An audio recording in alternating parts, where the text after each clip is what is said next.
मानव शरीर मिलता है, लेकिन ये बात भी सही है, जीवन में जन्म एक बार मिलता है। जन्म के बारे में भूल करके ये शरीर मृत्यु को बड़े राज्य में सूरज अस्त नहीं होता। इतनी बड़ी बलशाली ताकत अंग्रेजों की थी, लेकिन अंग्रेजों को ये मालूम नहीं, ये मां नर्मदा के भगत या नर्मदा पुत्र, नर्मदा टाइगर के रूप में जाने वाले राजा हृदय शाह ने अपने बल बुद्धि पराक्रम से जो इतिहास रचा, वो जीते जी धन्य हो गया। जोरदार अभिनंदन अपने राजा हृदय शाह जी के लिए। और क्या अकेले उनका संकल्प और भाग्य देखो, एक भाई, दो भाई, पूरा परिवार एक साथ एक मार्ग पे चला। 42 से लिया संकल्प 1857 तक, और शरीर छोड़ने में तो 1858 का समय लगा। लेकिन अंग्रेज भी जिस बात से आश्चर्यचकित थे, वाकई उनने जो जीवन जिया हमारे लिए वो सदैव प्रेरणा देते रहेंगे, सदैव आदर्श के रूप में जाने जाते रहेंगे। आज जब मैं मध्य प्रदेश की अपनी सांस्कृतिक ऐतिहासिक विरासत की तरफ देखता हूं, सच में हमारे लिए सौभाग्य की बात है। हमारे अपने जीवन काल में, अपने अपने परिवार में, अपनी बुद्धि पराक्रम और अलग अलग कामों के माध्यम से हम सबकी पहचान बनी है। लेकिन हमारे बीच में से आज के इस समय में ऐसे महापुरुषों को भी याद करने की जरूरत है, जिनके कारण से हम सदैव अपना मस्तक गर्व से उठा सकते हैं। हमारे लिए सौभाग्य की बात है। अपने में से मैं बोलना चाहूंगा, सच में साध्वी दीदी के लिए, प्रहलाद भैया के लिए क्या संघर्ष किया आपने विरोध के समय में भी। जोरदार अभिनंदन उमा भारती जी और प्रहलाद सिंह जी पटेल जी के लिए भी।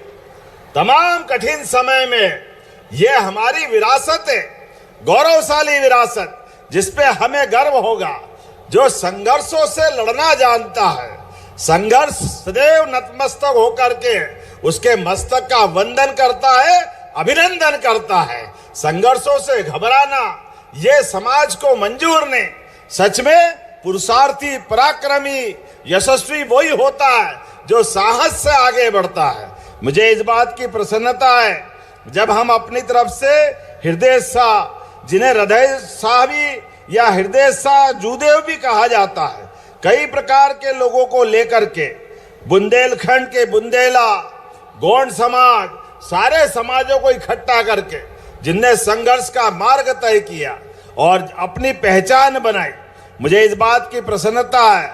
वीरता और किसान योद्धा ये गौरवशाली परंपरा के बलबूते पर बुंदेला, गोंड, राजगोंड, राजा हृदय शाह जी का नेतृत्व वाक पड़ेगा।